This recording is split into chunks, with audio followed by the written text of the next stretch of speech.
ये यहाँ capital gain calculate कैसे करेंगे फॉरेन करेंसी में?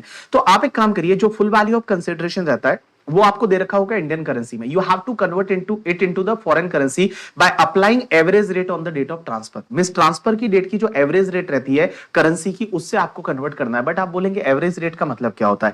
Average rate means TTBR plus TTSR divide by 2 कर दीजिए। TTBR plus TTSR divide by 2 कर दीजिए। टीटीबीआर मींस ऐसी रेट जिस पे जो बैंक है वो डॉलर या फॉरेन करेंसी को बाय करती है, और टीटीएसआर वो रेट जिस पे बैंक है वो सेल करती है। तो हमेशा टीटीबीआर कम होगी, टीटीएसआर है वो ज्यादा होगी। आप उसका एवरेज लीजिए। तो ट्रांसफर की डेट का एवरेज रेट लेके आप उसको फॉरेन करेंसी में कन्वर्ट कर लीजिए। सर ट्रांसफर एक्सपेंसेस जो है इंडियन करेंसी में, उसको भी फॉरेन करेंसी में कन्वर्ट करिए by applying the average rate as on the date of transfer. जो कॉस्ट ऑफ एक्विजिशन है उसको भी कन्वर्ट करिए फॉरेन करेंसी में by applying the average rate on the date of acquisition. Acquisition की date की एवरेज रेट ले लीजिए और आपका कैपिटल गेन आ जाएगा। अब यहां पे एक चीज समझना, जो फॉरेन करेंसी में आपका कैपिटल गेन आएगा तो उसको आप इंडियन करेंसी में कन्वर्ट करेंगे by applying TTBR on the date of transfer. यहां पे एक और बेनिफिट दिया, जैसे 3 जगह तो आपकी एवरेज रेट चल रही थी, बट यहां पे एक बेनिफिट दिया कि जो कैपिटल गेन है उसको वापस से इंडियन करेंसी में कन्वर्ट करेंगे, जो कम वाली रेट रहेगी ट्रांसफर की डेट की, that is TTBR as on the date of transfer, से उसको इंडियन करेंसी में कन्वर्ट करेंगे और इंडियन करेंसी में जो भी कैपिटल गेन आएगा उस कैपिटल गेन पे आपको टैक्स भरना पड़ेगा।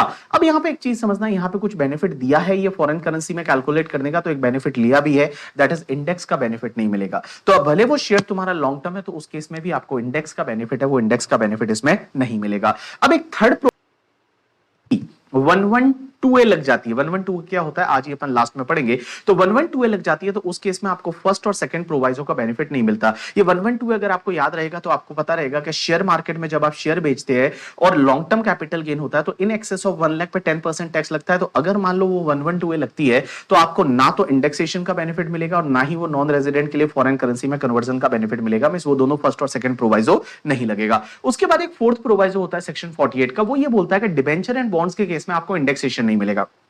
Reason being because debenture bonds की वैल्यू बढ़ती नहीं है। तो डिबेंचर एंड बॉन्ड्स भले लॉन्ग टर्म है तो भी आपको इंडेक्स का बेनिफिट नहीं मिलेगा, लेकिन उसके 2 एक्सेप्शन है। एक तो तुम्हारा कैपिटल इंडेक्स बॉन्ड्स और दूसरा sovereign gold bond issued by the RBI. जो sovereign gold bond issued by RBI है एंड कैपिटल इंडेक्स बॉन्ड्स है, वो 2 ऐसे बॉन्ड्स है जिसके केस में अगर लॉन्ग टर्म है तो आपको इंडेक्स का बेनिफिट मिलेगा। एक और चीज समझना, जो sovereign gold bond issued by RBI होता है ना, अगर उसका रिडम्पशन होता है तो रिडम्पशन तो टैक्स फ्री है पूरा।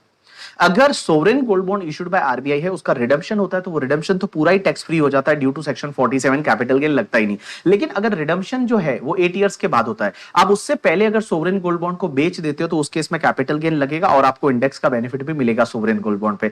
दूसरा, अगर इंडिविजुअल असेसी नहीं है, कोई और असेसी है, तो उस केस में भले आपका मैच्योरिटी पे रिडम्पशन हो रहा है या उससे पहले आप ट्रांसफर कर रहे हैं, आपको कैपिटल गेन लगेगा और उसमें आपको इंडेक्स का बेनिफिट मिलेगा।